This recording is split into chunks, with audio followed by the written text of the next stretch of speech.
जय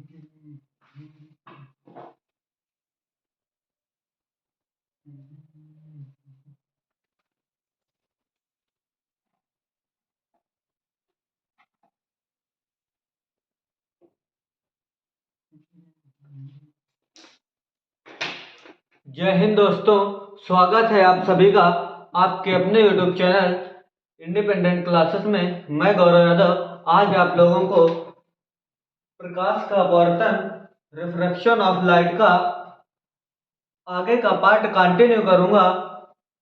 तो हम लोगों ने कल प्रकाश का अपवर्तन और उसकी कुछ जो शर्तें होती हैं उनके बारे में हम लोगों ने देखा था। आज हम लोग प्रकाश का अपवर्तन के कुछ इम्पोर्टेंट परिभाषाएं देखेंगे। उनमें से सबसे पहली जो आपकी इम्पोर्टेंट परिभाषा है, डिफिनेशन है, वो है हमारी अपवर्तनांक। दोस्तों, अपवर्तनांक क्या होता है कि यह जो माध्यम होते हैं, अपवर्तनांक जो माध्यम होते हैं उनमें जो प्रकाश की चालों का अनुपात होता है वही आपका अपवर्तनांक कहलाता है। और ये अपवर्तनांक प्रत्येक माध्यम के लिए अलग अलग होता है और प्रत्येक माध्यम के लिए जो अपवर्तनांक हमें निकालना होता है वो कुछ इस प्रकार होता है कि सबसे पहले हम लोग अपवर्तनांक की डिफिनीशन देखेंगे यहाँ पर कि अपवर्तनांक होता क्या है। तो अपवर्तनांक प्रथम माध्यम में प्रकाश की चाल तथा द्वितीय माध्यम में प्रकाश की चाल के अनुपात को हम लोग अपवर्तनांक के नाम से जानते हैं। और दूसरी सबसे खास बात कि अपवर्तनांक प्रकाश की चाल पर निर्भर करता है और जो अपवर्तनांक होता है ये हमारे माध्यमों को प्रदर्शित करने के लिए जो इसका सिंबल होता है उसे हम स्मॉल n से डिनोट करते हैं। तो हम लोग जानेंगे कि अपवर्तनांक क्या होता है। अपवर्तनांक होता है कि मान लें कि दो माध्यम हैं और वो माध्यम इस प्रकार है कि ये एक लेयर है माध्यम की। मान लें ये आपका जो अपवर्तनांक है, ये अपवर्तनांक आपका कांच है और जो फर्स्ट अपवर्तनांक है ये आपका वायु फर्स्ट अपवर्तनांक और कांच सेकंड आपके दो माध्यम है। पहला माध्यम आपका वायु और दूसरा माध्यम आपका कांच। तो हम लोगों ने डिफिनीशन क्या देखी थी कि प्रथम माध्यम में प्रकाश की चाल तथा द्वितीय माध्यम में प्रकाश की चाल के अनुपात को हम लोग अपवर्तनांक कहते हैं और इसे n से प्रदर्शित करते हैं। हम लोग यहाँ पर क्या देखेंगे कि जो आपका फर्स्ट है माध्यम वो वायु और सेकंड आपका कांच। तो हम इसको इस प्रकार बोल सकते हैं कि वायु में प्रकाश की चाल तथा कांच में प्रकाश की चाल के अनुपात को हम लोग अपवर्तनांक कहते हैं। आप लोग इस डिफिनेशन को बार बार अपनी नोटबुक में लिखें और सबसे पहले आप लोग इसको नोट्स में उतार लें कि वायु में प्रकाश की चाल तथा कांच में प्रकाश की चाल के अनुपात को हम लोग अपवर्तनांक कहते हैं और इसे स्मॉल n से प्रदर्शित करते हैं। ये लोग आप कॉपी में नोट्स में उतार लें और यहाँ पर हम इसका जो फार्मूला बन के आएगा वो क्या होगा कि वायु में इसका जो फार्मूला यहाँ से निकल के आएगा कि वायु में प्रकाश की चाल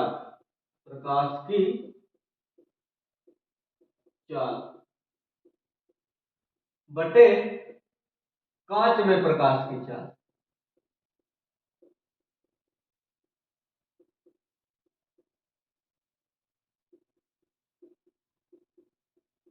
ये आपका इसका जो अपवर्तनांक है उसका सिंबल n और इसका जो फार्मूला निकल के आएगा y में प्रकाश की चाल बटे कांच में प्रकाश की चाल।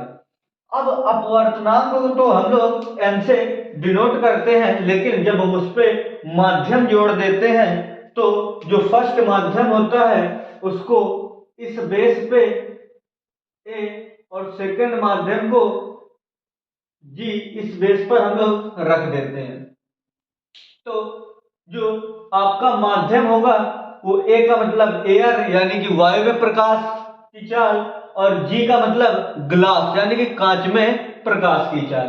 ये आप लोगों का इस क्वेश्चन जो हम लोगों ने अपवर्तनांक देखा है उसका जो फार्मूला बन के आता है वो इस प्रकार हम दो माध्यमों को लेकर डिफाइन कर सकते हैं। बाकी जो इसका रेगुलर फार्मूला जिसका प्रारंभिक फार्मूला होता है वो n बराबर प्रथम माध्यम में प्रकाश की चाल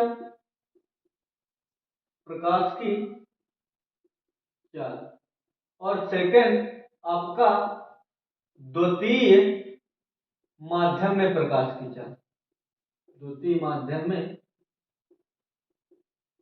प्रकाश की चाल।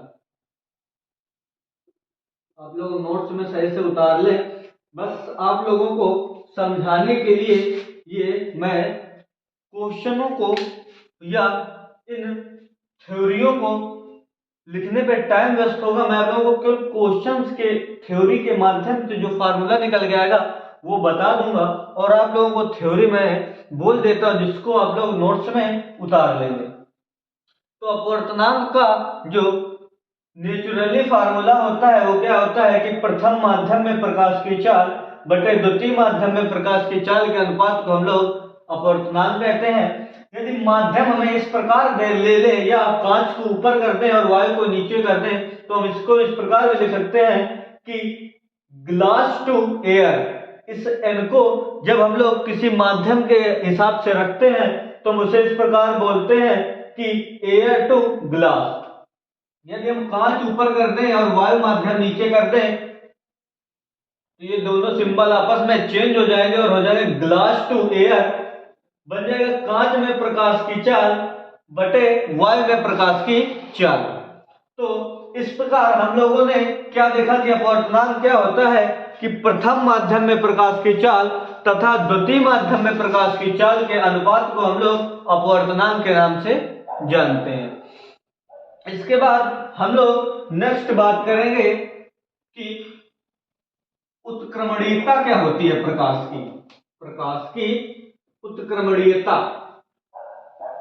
तो हम लोग यहाँ क्या देखेंगे कि जो प्रकाश की उत्क्रमणीयता होती है वो माध्यम पर डिपेंड करती है। अभी मैंने बताया कि जो चाल और उत्क्रमणीयता ये दोनों होती है। उत्क्रमणीयता का मतलब रिवर्सिबल यानी कि जिस माध्यम से जो प्रकाश आ रहा हो उसी माध्यम में वापस चला जाए।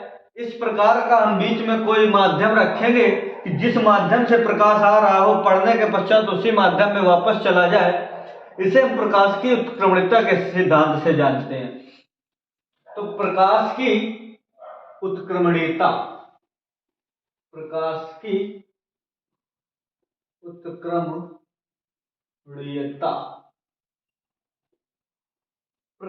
उत्क्रमणीयता क्या होती है कि ऐसा माध्यम हम रख दे बीच में कि जिस माध्यम से मान ले कि ये कोई माध्यम है आपका और जिस माध्यम में हम लोग रहते हैं ये एक माध्यम आपका वायु से इस माध्यम में प्रकाश की किरण पड़ने के पश्चात फिर से वायु माध्यम में निकल जाए। इस प्रकार की जो प्रक्रिया होती है उसे हम प्रकाश की उत्क्रमणीयता कहते हैं।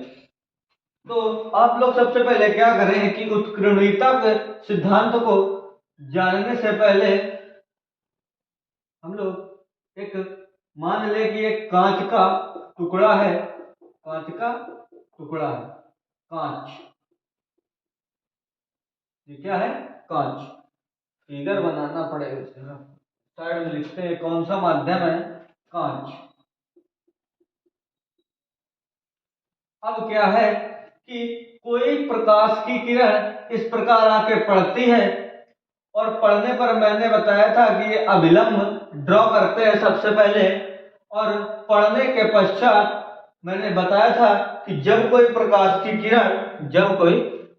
की किरण विरल माध्यम से सघन माध्यम में जाती है तो वह अभिलंब की ओर झुक जाती है। तो ये किरण इस प्रकार अभिलंब की ओर झुक जाएगी, इस प्रकार अभिलंब की ओर झुक जाएगी। मान ले कि जो इसका आपतन कोण है, आपतित किरण का ये कौन सी किरण है, मैंने बताया था जब मैं आप लोगों को प्रकाश का अपवर्तन बता रहा था, परावर्तन, तो उसमें बताया था कि ये जो किरण है आपकी आपतित किरण, और अपवर्तन के पश्चात की जो किरण है ये आपकी अपवर्तित किरण है। तो इनके और अभिलंब के बीच जो कोण बनेगा वो आपका स्मॉल r। अब क्या है कि ये तो आपकी हो गई वह प्रक्रिया जिस पर आपका प्रकाश माध्यम पर पड़ा। अब पढ़ने के पश्चात वापस भी निकल जाता है तो हम लोग एक दूसरा अभिलंब, इस किरण यहाँ पर पढ़ने के बाद एक हम लोग दूसरा अभिलंब ड्रॉ करेंगे और वह किरण इस प्रकार हम लोग ड्रॉ करने के बाद वह किरण इस प्रकार दूर हट जाएगी, क्योंकि सघन माध्यम से किरण विरल माध्यम में आ रही है। और मैंने बताया था कि जब कोई किरण सघन माध्यम से विरल माध्यम में जाए तो अभिलंब से दूर हटती है, और जब कोई किरण विरल माध्यम से सघन माध्यम में आए तो अभिलंब की ओर झुक जाती है। तो आप लोग क्या देखेंगे कि जो इसका कोण यहां बन के आएगा आपतित किरण का, वो इस कोण R जो अपवर्तन कोण था इसके बराबर निकल के आएगा। ये क्यों निकल के आएगा कि आप लोग ये जानते हैं कि एक ही रेखा द्वारा जब दो रेखाओं के द्वारा आमने सामने जो कोण बनते हैं, जिन्हें हमें सम्मुख कोण बोलते हैं, वो कोण आपस में बराबर होते हैं। तो आप लोग देख रहे हो कि ये अभिलंब यहाँ पर भी है और यहाँ पर भी, और एक ही 90 डिग्री के एंगल में दोनों किरणें आ रहे हैं, और ये अभिलंब दोनों को, इस रेखा को दो बराबर भागों में काट रहा है। तो जो इसका कोण होगा वही इस कोण का मान होगा।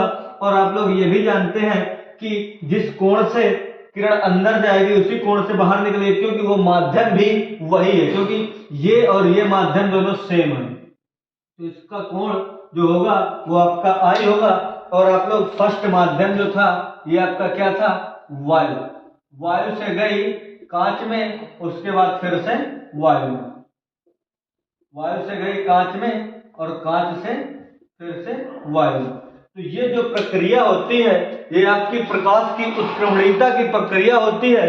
और इस सिद्धांत से हम लोग प्रकाश की चाल का अपवर्तन के सापेक्ष जो फार्मूला निकालते हैं वो इस क्वेश्चन के रिगार्डिंग आपको बहुत ही अच्छे इस प्रकाश की उत्क्रमणीयता से बहुत ही अच्छे न्यूमेरिकल मिलेंगे, क्वेश्चन मिलेंगे, जिनको हम लोग आसानी से हल करने के लिए प्रकाश की उत्क्रमणीयता देखेंगे।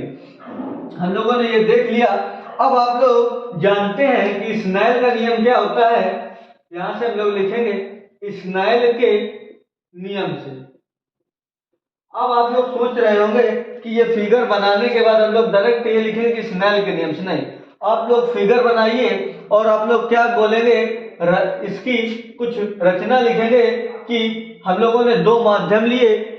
सबसे पहला माध्यम वायु और दूसरा कांच।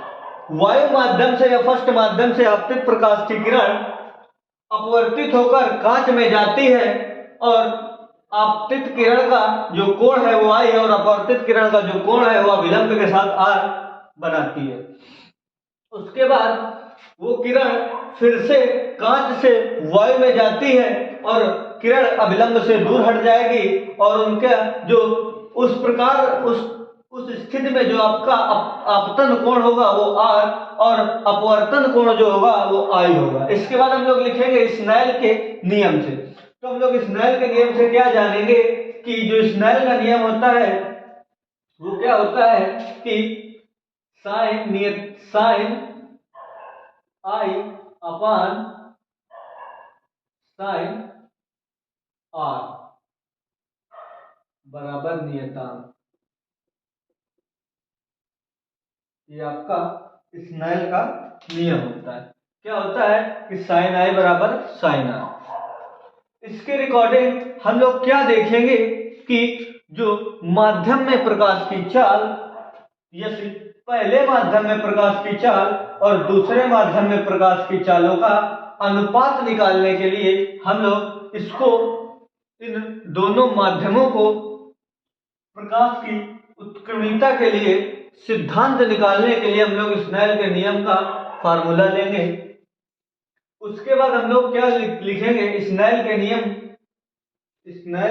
नियम से, तो स्नेल के नियम से हम लोग आगे हल करेंगे इसको। ये आपका स्नेल का नियम आ गया। उसके बाद हम लोग लिखेंगे वायु से जब किरण, यहां पर हम लोग लिखेंगे जब आपतित किरण वायु से कांच में जा रही हो, वायु से कांच में जा रही हो तो अपवर्तनांक, और ये अपवर्तनांक होता इसीलिए है, ये जो आपका अपवर्तनांक है ये इसीलिए होता है कि जो प्रकाश की चालें हैं उनको निकाल सके और माध्यम के अपवर्तनांकों को आपस में हल करने के लिए इस उत्क्रमणीय नियम का हम लोग पालन करते हैं। तो क्या देखेंगे कि जब आपतित किरण वायु से कांच में जा रही हो तब इसका हम लोग अपवर्तनांक निकालेंगे, और इसका अपवर्तनांक इस स्नेल के नियम से क्या हो जाएगा आपका कि एयर टू ग्लास। अब हम लोगों ने एयर टू ग्लास क्यों लिखा, क्योंकि पहला माध्यम आपका क्या था, वायु, क्या था, एयर, और दूसरा माध्यम आपका ग्लास।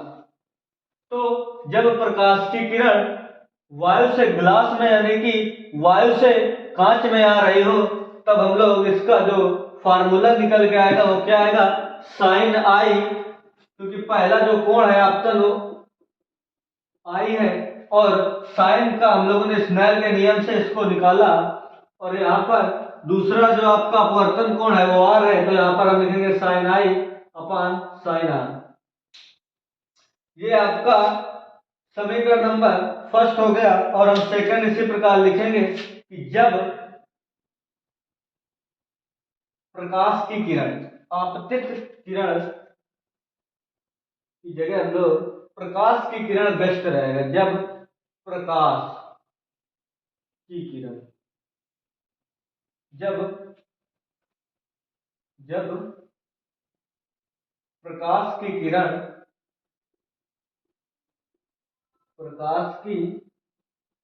किरण कांच से वायु में जा रही है, कांच से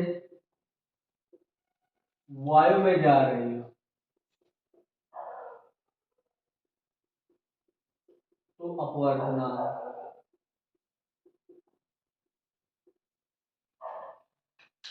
आप लोगों ने देखा कि जब प्रकाश की किरण जो है वो कांच से वायु में जा रही है तो आपका आपतन कोण है जो वो आर है और अपवर्तन कोण आपका आई है। तो यहाँ पर लिखेंगे प्रकाश किस में जा रहा है, ग्लास टू एयर, कांच से किसमें, वायु में। तो यहाँ पर हम लिखेंगे साइन आर, और आर क्यों लिखेंगे, क्योंकि आपतन कोण इसके लिए आपतन कोण आर है और परावर्तन अपवर्तन कोण आपका आई है, तो sine i r upon sine i, और ये आपका समीकरण नंबर सेकंड होगा। अब हम लोग क्या करेंगे कि समीकरण नंबर सेकंड निकालने से पहले हम लोग किसी एक समीकरण को बराबर कर लें। तो हम लोग क्या करेंगे कि हम लोगों ने क्या देखा कि साइन आई अपान आर और साइन आर अपान आई एक दूसरे के उल्टे लिखे हैं। यदि हम इसको पलट दें तो ये हमें इसका राइट हैंड साइड प्राप्त हो जाएगा। तो यहां से हम लोग क्या लिखेंगे कि 1 अपान इसको 1 के बटे में कर देंगे, बटे 1 ले लेंगे इसके, और इसको जब उल्टा करेंगे तो याद रहेगा 1 अपान ग्लास टू एयर बराबर sine I upon sine R. और ये जो होगा आपका वो सेकंड नंबर इसका आएगा। अब हम लोग क्या लिखेंगे, यहां से हम लोग इसको आगे कंटिन्यू करेंगे कि समीकरण 1 व 2 से। तो 1 व 2 में आप लोगों ने क्या देखा कि जो इसके राइट हैंड साइड है वो बराबर है, तो हम लोग इसके लेफ्ट हैंड साइड भी बराबर कर देंगे। तो समीकरण 1 व 2 से तो हम लोग जब इसके राइट हैंड साइड बराबर है लेफ्ट हैंड साइड बराबर करेंगे तो ये आएगा एयर टू ग्लास बराबर 1 अपान ग्लास टू एयर। तो इसका जो फाइनल फार्मूला निकल के आया उत्क्रमणीयता का प्रकाश की क्या समझाते हैं हम इससे, हम लोग प्रकाश की उत्क्रमणीयता से क्या समझते हैं कि यदि कोई प्रकाश की किरण किसी माध्यम से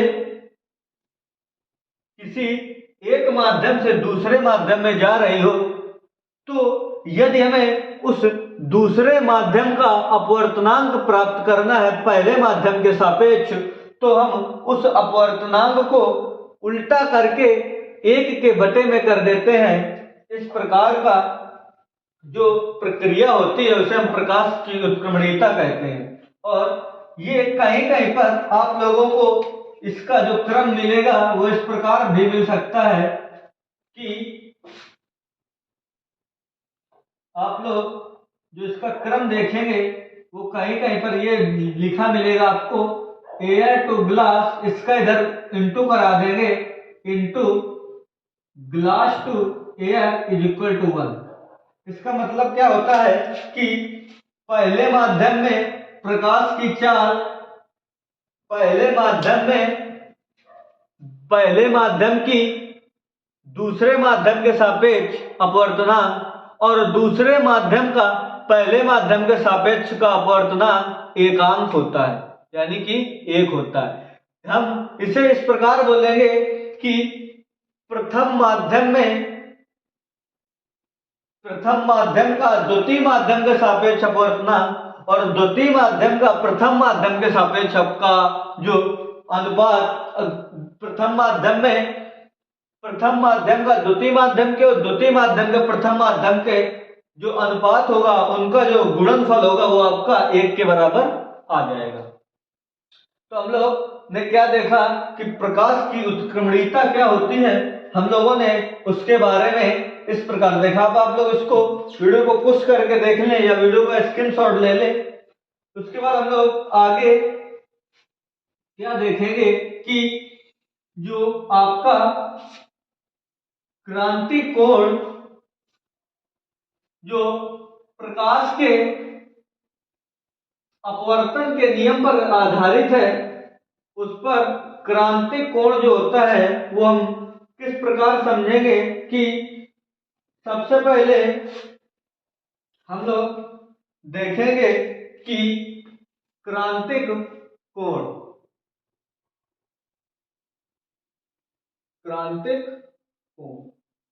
तो क्रांतिक कोण क्या होता है कि सघन माध्यम में बना वह आपतन कोण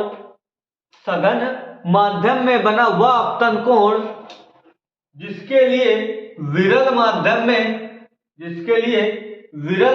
में बना अपवर्तन कोण 90 अंश होता है, उसे हम लोग क्रांतिक कोण के नाम से जानते हैं। और क्रांतिक कोण का जो प्रतीक होता है उसे हम कैपिटल C से व्यक्त करते हैं।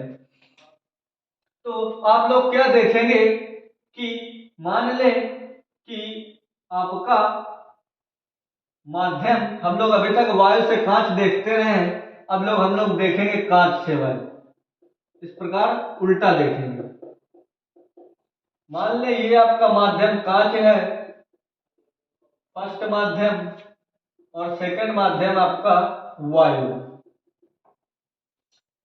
इस पे हम लोग क्या देखेंगे कि जो प्रथम माध्यम में प्रकाश की आपतित किरण आ रही है और ये आपका अभिलंब है, तो हमने डिफिनीशन क्या देखी थी कि सघन माध्यम में, आपका कैसा माध्यम है, सघन, सघन माध्यम में बना आपतन कोण, जिसके लिए विरल माध्यम में बना अपवर्तन कोण 90 अंश होता है। तो वो जो आपकी किरण होगी वो कुछ इन दोनों अपवर्तक पृष्ठ पर होगी इस प्रकार, और ये 90 अंश कब होगी, अभिलंब के साथ ये 90 अंश होगी, और आपका ये एंगल जो आएगा वो 90 डिग्री आएगा। तो इस प्रकार हम क्या कहेंगे कि आपतित किरण जो सघन माध्यम में बनी होती है उसके लिए अपवर्तित किरण का मान विरल माध्यम में 90 अंश होता है। इस प्रकार के कोण को हम लोग क्रांतिक कोण के नाम से जानते हैं और इनका अनुपात निकालेंगे। सेम उसी प्रकार हम लोग इससे देखेंगे स्नेल के नियम से, स्नेल के नियम से। तो यहां पर हम लोगों ने स्नेल का नियम क्या निकाला था कि नियतांक बराबर sine I upon sine R. अब हम लोग सेम इसी प्रकार क्या देखेंगे कि जब प्रकाश कांच से वायु में जा रहा हो, जब प्रकाश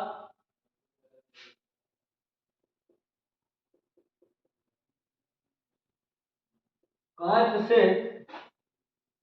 जब जो आपका प्रकाश है वो कांच से वायु में जा रहा हो, कांच से वायु में जा रहा हो,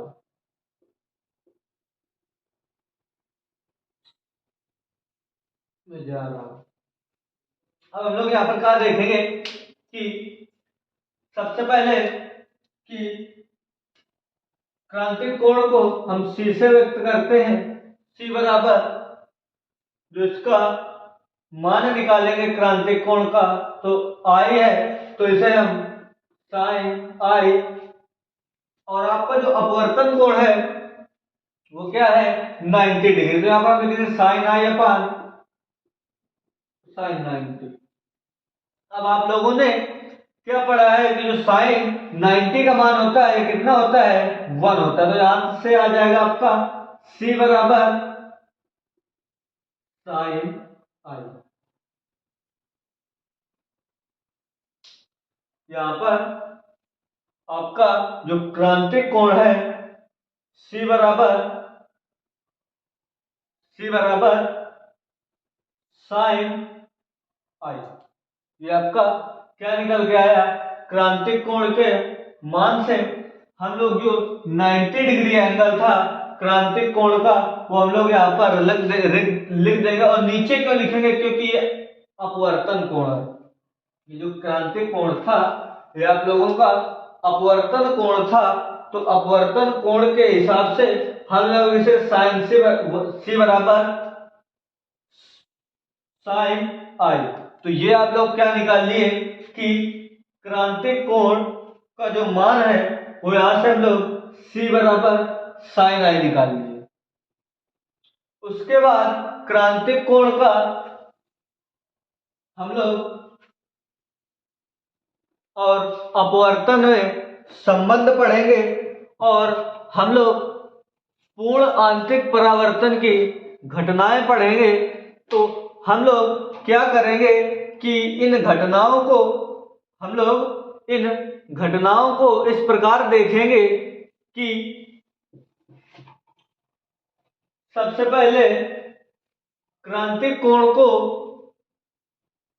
सघन से विरल माध्यम के हिसाब से निकालेंगे, और इन क्रांतिक कोणों को क्रांतिक कोण का मान सबसे पहले हम लोग साइन आई और साइन आर का मान इस प्रकार निकाल के सबसे पहले हम लोग क्या करेंगे कि कांच के सापेक्ष वायु में जा रहा है अपवर्तनांक, तो कांच का माध्यम इस प्रकार होगा और वायु से दूर हट जाएगी किरण।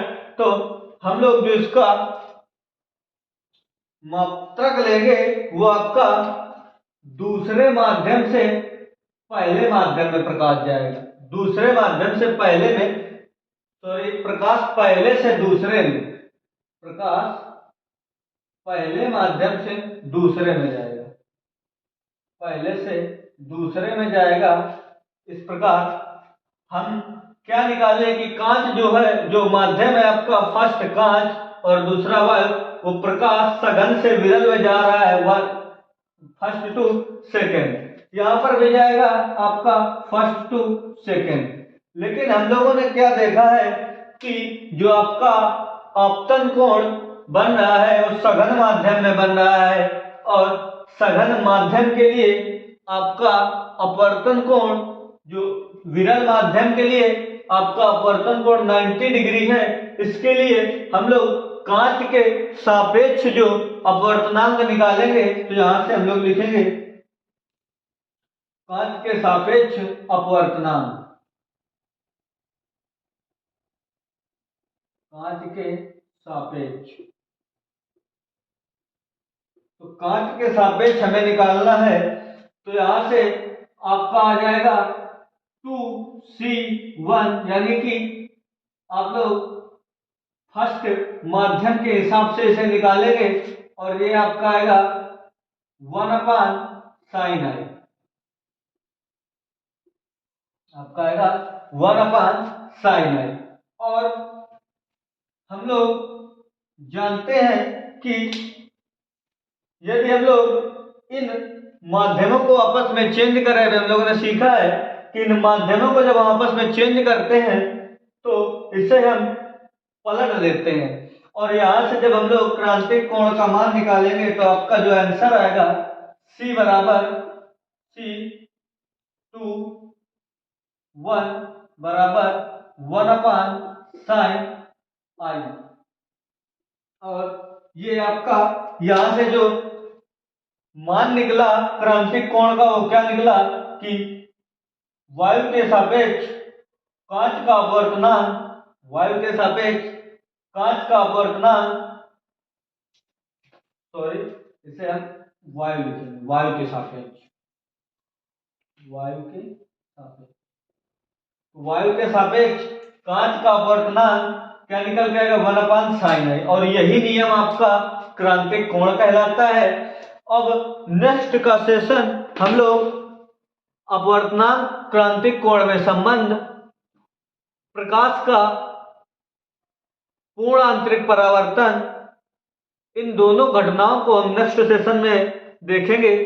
यदि आपको यह सेशन अच्छा लगा हो तो सेशन को लाइक करें, शेयर करें, और हाँ, चैनल पर नए हैं चैनल को सब्सक्राइब करें।